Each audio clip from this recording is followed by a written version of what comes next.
What's up, beautiful people? I'm Brodie from Boston, and this is Survivor, Season 40, Winners at War, and it was an absolute minefield of an episode. Shit was going on all over the place. It was chaotic. It was just so fucking fast. We are gonna have to slow it down a lot and basically break it down into pieces and really dissect this episode. So if you want to dive deeper into this episode, this is the video for you, and I'll be your host, Brodie from Boston. Feel free to ask any comment because I will reply, and I love making new friends. Okay, ladies and gentlemen, so how does this episode start? Starts off crazy. Day 21, and basically Michelle, she's feeling blindsided. She's feeling like she's on the bottom, and she's really struggling to get her footing because Wendell definitely left the game, and that was not what she wanted, and that's not what I wanted either. Wendell was who I thought was going to win, so that ruins it right there, but hey, he still has a chance. And another thing I wanted to touch on is the edge of extinction. All of those players are still on the edge of extinction, like Boston Rob, Amber. They're all going to have one more shot to basically fight their way back into the game, but now they're going to still be able to go to the jury and see what's happening in the game. So it's just an absolute super different game than usual. This is nuts. How many twists, how fucking fast things are moving. I was scrambled. Like I was whoa, right? My eyes were just zing. It was so many things happening. We're just gonna fucking go right into it. Can we talk about something? How is Adam still here? Adam, like, he's been fighting, clawing. He's another person who can't get this footing right in this game. He's just been literally on the bottom in every single vote. I think he's going to be going home, and no, he figures out a way how to fight and stay in it. And he's running out of luck. Let's just say that for sure. And then he talks about the fleur-de-lis, which is the little symbol underneath Jeff's urn that he tallies the votes in. So it's a little symbol, and he called it the fleur-de-lis, and basically he thinks that it's an idol.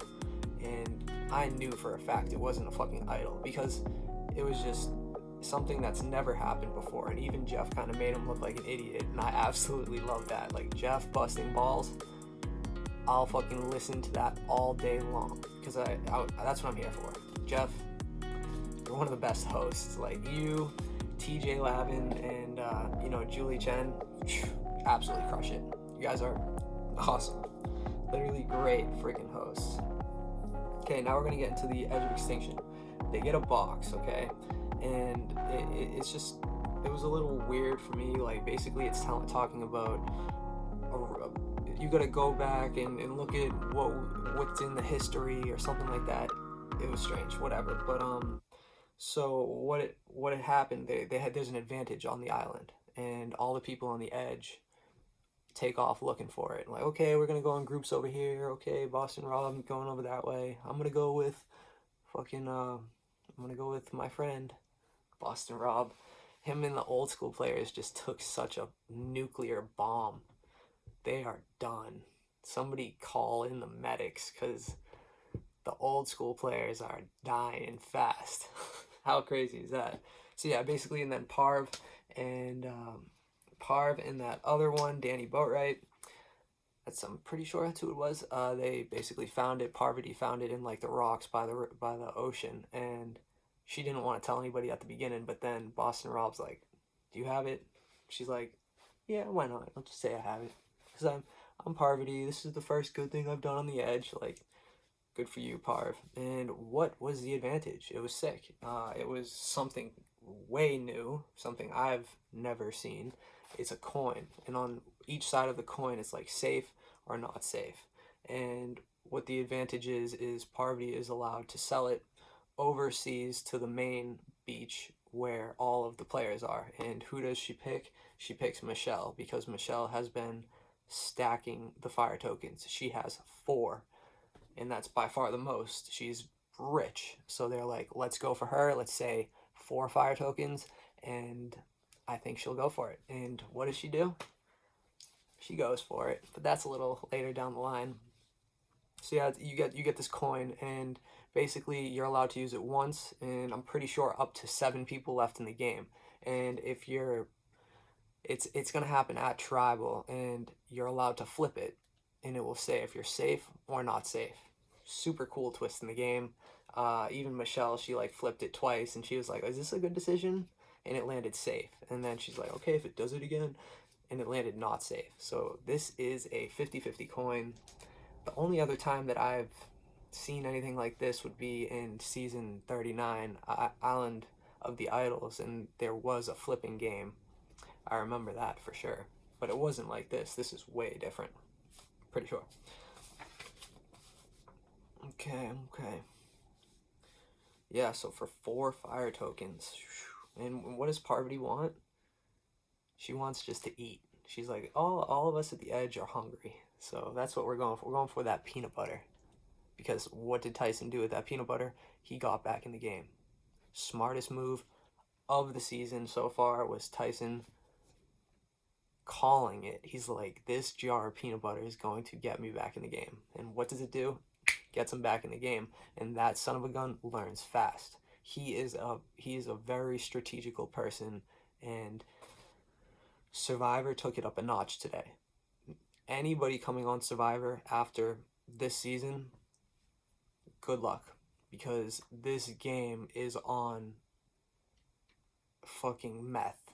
It's moving fast at a very fast rate with a little bit of Ritalin, and it's going that way. And if you're somebody like Boston Rob, you're screwed, because this game is moving so fast that you're still way in the back talking about, oh, let's frisk it. What the fuck? Why with Boston Rob? Where does he feel so entitled to be able to search people or call that out? All right, everybody, empty your bags. Let's see who's got the idol. It's a shitty way of playing. It's like basically, oh, if I don't know who the idol is, then I don't feel comfortable. Like, only one person can get the idol unless there's multiple idols, and clearly not everybody is going to want to tell you they have the fucking idol. It's the way of the game. So him just trying to check everybody's bags and like frisk it is such a lame move, and I'm not for that. That was dumb as rocks. Boston Rob, you're screwing yourself up every single episode. I hope you don't come back in, because that was atrocious. That was atrocious. Okay. Now it's time for the challenge. This challenge is literally iconic. I've seen this challenge before. I seen it right away, right when I seen those fish. So it's gonna be 2 teams of 5. Okay, and I'm pretty sure there's 11 players, so somebody's gonna have to sit out. And then also, what you gotta do is you gotta swim. Go get your net of fish, carry it out of the ocean, untie it, hang up your fish, bring it up about 20 feet, go solve a puzzle, win Chinese food. Wins Chinese food. That is a unique reward. I haven't seen that in a long time. I have not seen that in a long time. Chinese takeout. Winners at war. What a cool fucking... Cool. Okay, so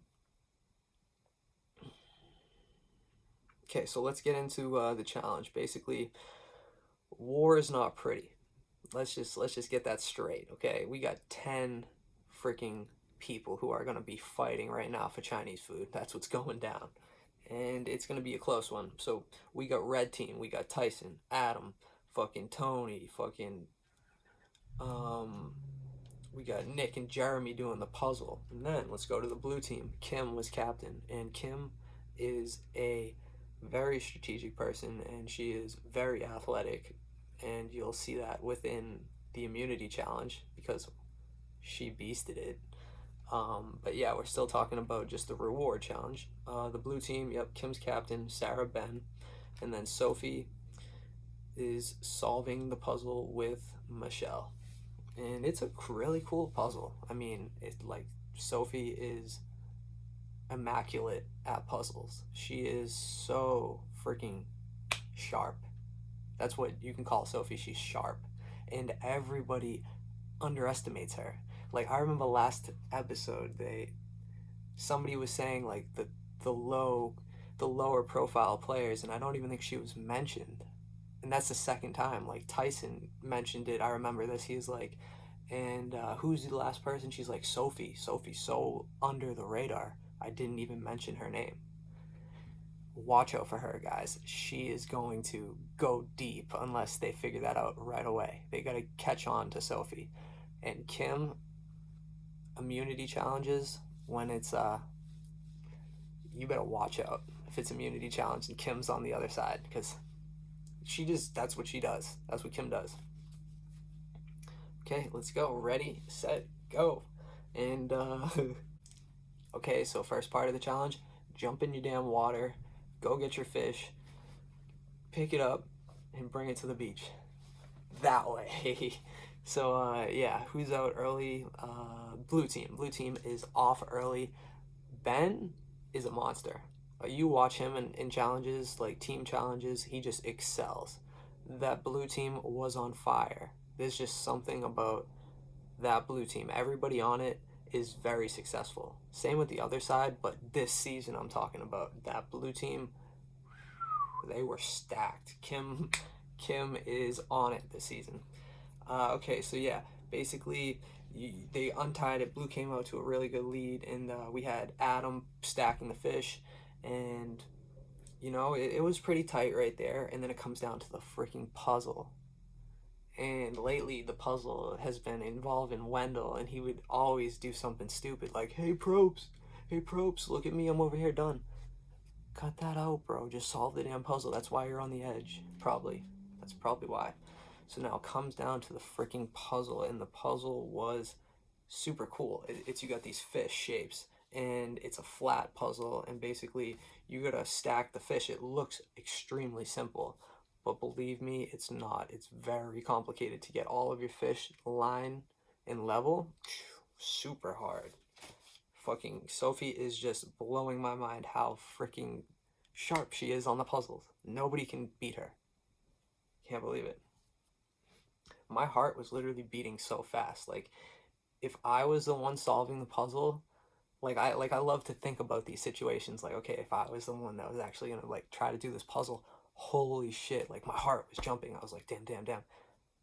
It's a lot of pressure, like, to put on you right away. But I sometimes like that, and sometimes I get super scared about it. But it's like that. It gives you like a natural high, and that's like what I'm all about. It's pretty cool. It's a dope feeling. And the red team, I thought they had it clearly. It was either the red team or the orange team. And if it's the orange team, I'm pretty sure the orange tribe is fucking cursed. Yeah. I don't think it's orange, though. I think it's red. And basically, that other tribe, they came so close, but nah, they didn't win it. And the blue team won it because of Sophie. She's just so smart. Then this is crazy because now they win the challenge, and Sarah goes, hey, Jeff, excuse me. And Jeff goes, yeah, take it away. And she just goes, can I give up my reward? Sarah, you realize that this is a huge game move, and giving up your reward and fueling somebody else. She's like, I know, Jeff. I want to give it to Nick. It's his birthday.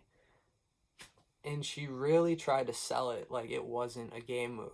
But I seen right through it. Anybody who gives up a reward, it's not just, oh, I'm just being nice. It's just his birthday. I wanted to give him a birthday present. A birthday present to somebody who is like, okay, so let's say if you had a friend, all right? I'm not saying a fucking close friend. I'm just saying a friend that, okay, happy birthday. Maybe you type it to him on social media and you say happy birthday. No, Sarah gives up her freaking reward in the game for $2 million just for a birthday. I don't see that at all. I don't see that. Sarah, I'm on to you. And I'm on to you. That was crazy. And even Tony was like, what the fuck are you doing, Sarah? Everybody's going to target you now. And she didn't see it that way. She's like, no, I thought I was just being nice. And bitch, I mean, I can't call you a bitch because you are an officer of the law and you are probably risking your life right now to keep everybody safe. So thank you for that. And I mean, it wasn't the best move, but I'm gonna respect you because salute, you are in the trenches right now, and I am on your side. Anything you need, Sarah, I'm here for you. Okay. Now let's go into day 22. Day 22. This is when shit gets a little crazy. Yeah, Sarah basically tries to cover it up.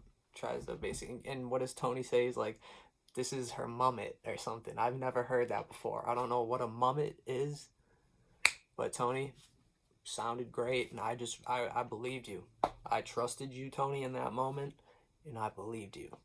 So whatever a mummet is, Sarah made a mummet. That's what she did. She fucking mummeted it. She could have done something better, but what does she do? She fucking mummets it. You fucking mummet.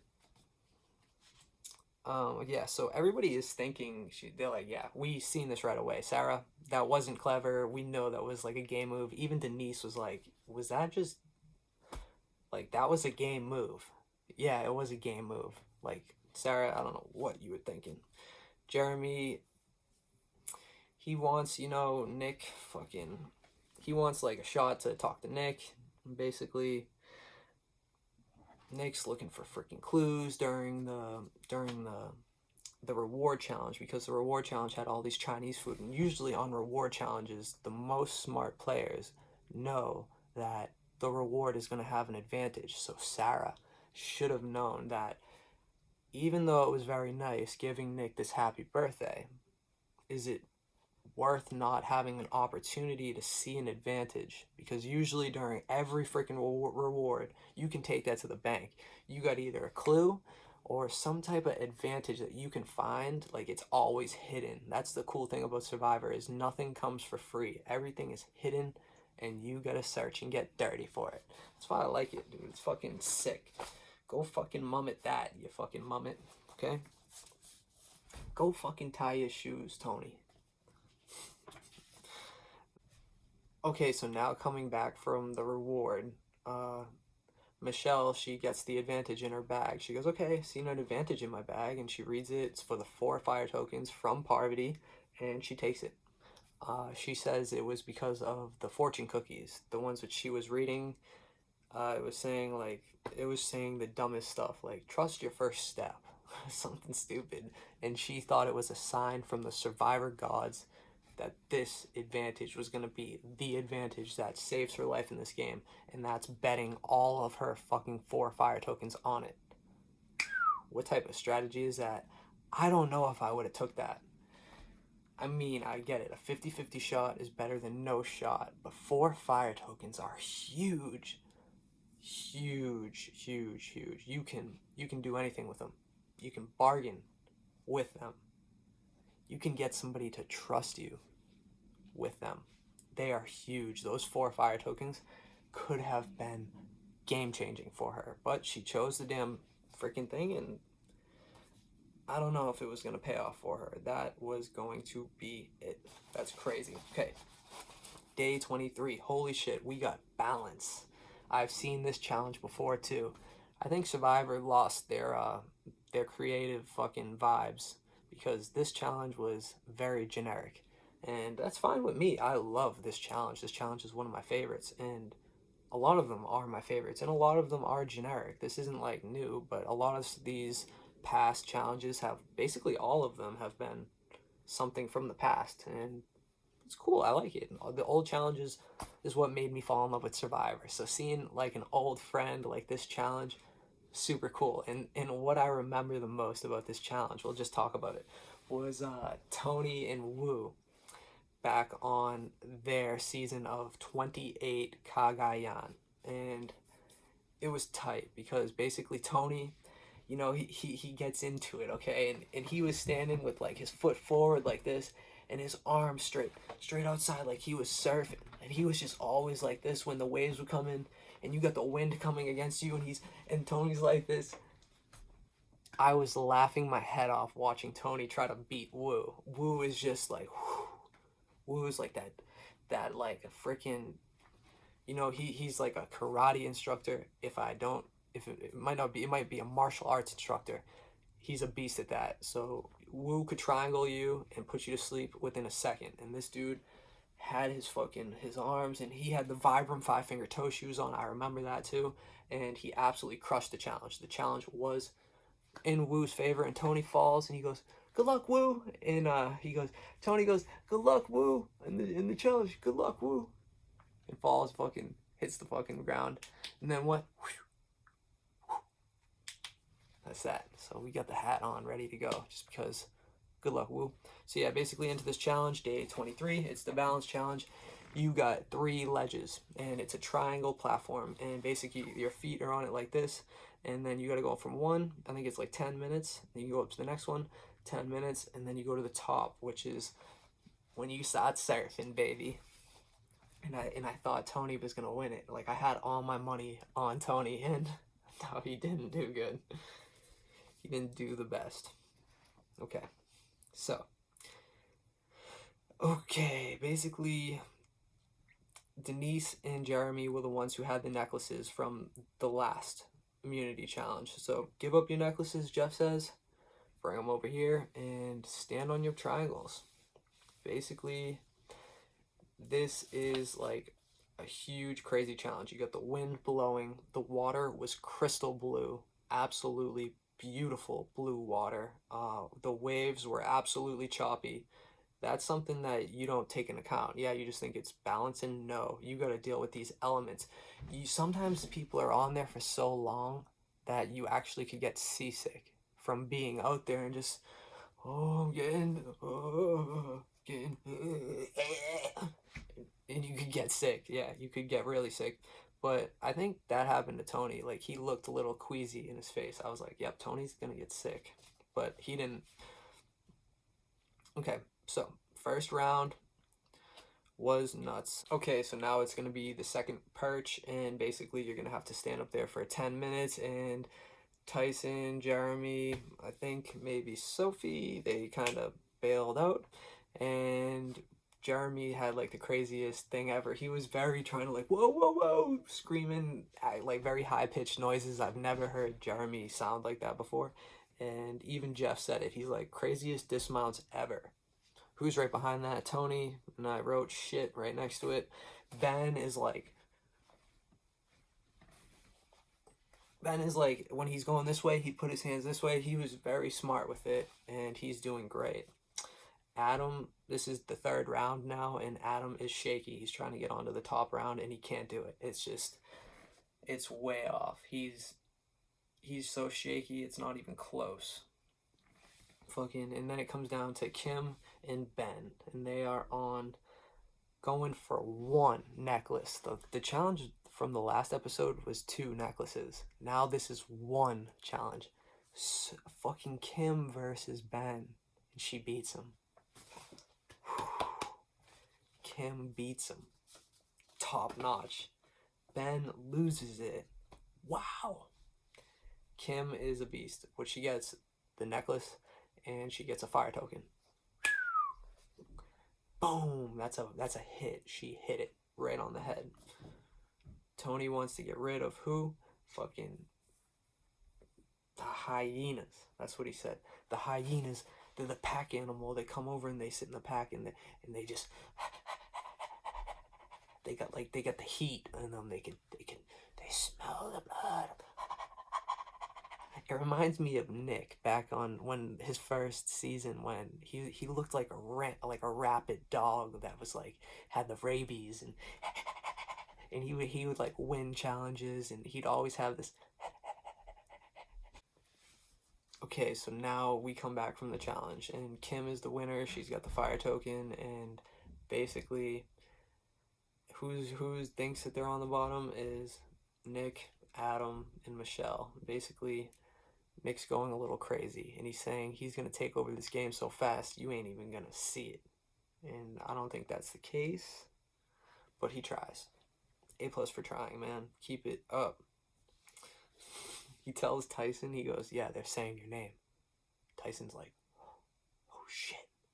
Tyson's realizing how the new school players are playing. They're playing very cagey games. That's what Jeff calls it. Cagey attitude. And they go nuts. They don't know who's next. They make a decision, and then they go and talk to somebody one-on-one, and it changes. Every single time it's changing. There were so many different plans. I'm going to try to cover it. Like, it was nuts. Nick saying Sarah. Adam comes up with fucking Sarah, basically. Yeah, it was actually Adam that came up with Sarah, and Sarah lost her shit. She's like, nobody says my name. Nobody says Sarah's name. Yeah, basically Tyson, he was like, so the more confusion that I cause, basically the less they think of me. And it's brilliant. It actually is true. And he's doing good. He's actually planting his roots in the game like he said he was gonna. This is going to be sick. If Tyson could win this, I would love it. Sarah says Adam's ass is gone. Grass. Nobody disrespects Sarah, dude. And then basically Adam disrespects fucking Ben. He says, you got more Boston Rob in you than you think. That's a super disrespectful comment. Ben hates Boston Rob, hates his gameplay, at least. That's what I think. And calling him that's a diss right to that's a jab. Smoked him. So you're just hearing so many names. You got Tyson, Sarah, Nick, Adam. Adam wants to go for the idol, which is the Florida Lance, which is basically the thing right below Jeff's urn. And it's not an idol, but it's funny. Okay, so now we're at Tribal. And basically, this cagey gameplay has evolved into chaotic gameplay. That's Sarah's word. Basically, everyone's on the fucking chopping pot. That's what I'm saying. Everyone could go home tonight. So many people talking behind people's back. It was insane. Couldn't believe it. This strategy is basically fucking mad. I've never seen anything like it. It is changing left and right. Fucking Jeff asked Adam a question, and as Adam's about to speak, everybody jumps on behind him and starts talking. Basically, Adam can't even answer the question. He's like, holy shit, Jeff, hold on. Hold on, Jeff. Hold on, Jeff. This is nuts. And everybody's talking. And then he gets into an arguing match with Ben. And this was so embarrassing. Ben, why'd you even fall into it? You could have just stayed clean, kept your nose clean, and not even have butted in and freaking argued with him back and forth. Why'd you do that? Stupid. You didn't have to. You knew he was going home. You knew it. You did not have to do that. This is literally crazy. I've never seen anything like how crazy fast this game is moving. This game is moving at light speed. And if you were moving at light speed, can you see your reflection if you were sitting on a train? I don't know. That's a question for the fucking philosophers. There's actually, I think I heard that back when I was like in science class or something. It's pretty cool. That's why I remembered it. Yeah, Adam, he's bum puzzled. Basically, that's what's happening. He's fucking bum fuzz puzzled. Okay, I don't even know what that means, but he's bum fuzz puzzled. Wild Bill, baby. Tribal paranoid. So yeah, Ben, every time at Tribal, he's funny. He's very vibrant, and he gets paranoid and shooken up and shaky, and his gameplay is just awesome. I want Ben to win now. I'm like, one of my favorites is Ben. He deserves it more than anybody, and he tries very hard. And he seems like he always gets far, and then he just falls off, and then he tried to pull that move on Adam when he was like, Adam, who's saying this? And Adam's like, I'm not gonna tell you. I don't have to tell you. And then he's like, it's all right, Adam. I don't care. Well, you should have told me, but I don't care. And walks away. And Adam's like, oh, I'm gonna tell you. And he just kept walking. That's what you need to do. That's smart gameplay. Ben, you are doing great, but you arguing with Adam, that was stupid. I don't know what the fuck you were thinking. Adam versus Ben. That's basically it. Fucking everybody's talking. This is crazy. Jeff don't know when to say. Jeff is probably thinking, when am I going to be able to say, okay, let's vote. You guys ready to vote? That's what Jeff's probably thinking this whole time. He's just, by all means, guys, take your time. This is your game for $2 million, and don't be sensitive. That's what Adam says to Ben. He goes, I just think you're sensitive. You think Ben is sensitive? Of course he's fucking sensitive. This dude is a true Army veteran, okay? I don't even know if the Marines are part of the Army, but this dude is battle tested. So yeah, sensitive is a good way to put it. He is ready to go at all times. Like, I remember on his season, yeah, literally the freaking fire shakes. It's like an earthquake. and Ben jumps up. The fire just pops, like the bamboo pops, and Ben just jumps up. Like, that's the way he is. He is ready to zip at all times. Fucking love you, Ben. Keep it up. Go, Ben. That's who I'm rooting for. Ben. I don't think you got a shot. Ben and Tony, definitely my two favorite guys. And then for girls, you got Sophie and Kim. There, that's just a powerhouse of a team right there. I don't think you can go wrong. And then Tyson could do good too. Tyson's a beast. Let's hope he does good. Adam says, Ben, are you gonna write my name down? Let's just get real. And Ben goes, no, I'm not. Jesus. Tony yells at Adam. He goes, Adam's like, should I be worried or something? And Tony's like, listen, this is what's gonna happen. We all sit here and we talk and we answer Jeff's questions. Then we go up there, we vote, we come back and Jeff reads the votes. And Adam's like, I understand how the game works. A lot better than you, Tony, I guess. But hey, he found the Tyler Perry idol, so you can't talk shit on Tony. Tony's got the ladder clause in his back pocket. And I mean, I don't claim to be the Survivor specialist. I don't claim to be any TV fucking show specialist. Okay? Leave that shit for the fucking nerds, alright? And some of those nerds are actually hot. Shout out to Phil and Alexa, the Survivor specialists. They're fucking on point. They know their shit. And they're a huge reason of why I talk about Survivor. Because I like them a lot. They're beasts.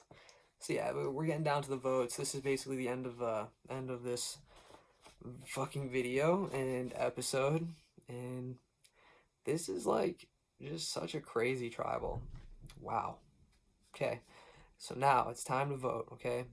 You guys ready to vote? And Adam's like looking. Does anybody got something to say? No? Yeah, okay, we're good to go.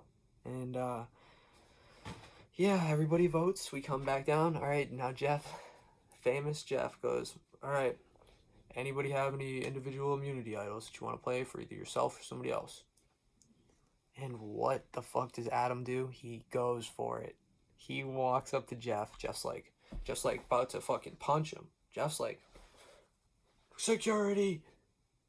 We got a weathered Adam looking like he just came through on Noah's Ark back in the day. And he just split the sea and everything. Like, I swear to God, you give Adam a fucking club and this dude would be way back in the day. Like literally he'd be Noah's fucking left-hand man, okay? And we got weathered Adam, like he just weathered a storm, walking up to Jeff, and Jeff is ready to spray him or do something. And he goes to grab something. Jeff's like, what you grabbing for, boy? Don't grab for that. And he goes and tries to grab the fleur-de-lance, and it's wiggling, it's shaking, it's not coming off. And Jeff makes the biggest, he's like, okay, so you thought that this was going to be the first idol played and hidden right in front of everybody's face, and you were going to save yourself with it? And Adam's like, yeah, that's exactly what I thought. And he's like, no, this does not count, and this will not save your ass. That made the episode. And Adam, Sarah, and Nick gets votes. Adam gets about 6 votes. Nick gets 2. Sarah gets 1. Bye-bye. Bye-bye. I wonder who voted where. I really do. definitely answer a lot of my questions. What a game. Okay, so now let's get into predictions, okay? And actually, who did he give his fire token to? That's the last part of this game. He gave it to, I think, Denise. And then he says, screw all of you. Screw all of you. Okay, so now we can get rid of the notes and we'll go into predictions. Predictions. Who do I think is going to win the game? If she plays her cards right, I think Sophie has an extremely good chance of winning the game. And this could change, because I sometimes change my mind. Who do I want to win? I want Ben to win. I really do. I don't know if he's going to be able to, but I think he will win. And who will get voted off next? On the spot, coming right off the top of my head without really thinking about it. I don't know. This is where I don't know. This is because, like, I don't want to say something, but let's just say Michelle.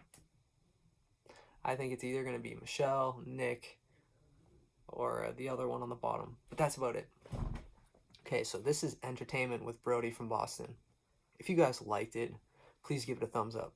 If you guys really liked it, please share it, because somebody might need it. There's really not much going on, and TV shows are a good way to break up the monotony. And then, please comment. Let me know any comment. I want to know it all. And then I will answer them all as truthfully and as honest as I can. And I just can't wait to meet you guys as friends. Like, I want to make some friends. So let's get these comments, and just please be nice and be nice to each other. Let's spread the positivity.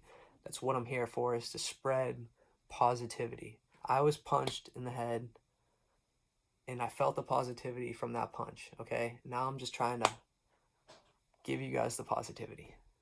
So, if you guys want to subscribe to my channel, it'll be right here. And then right beside it is going to be a notification bell. You click that and you'll be the first to know when I drop a new video. And then also, if you want to see some of my older videos, they'll be right here. And until next time, have a great day.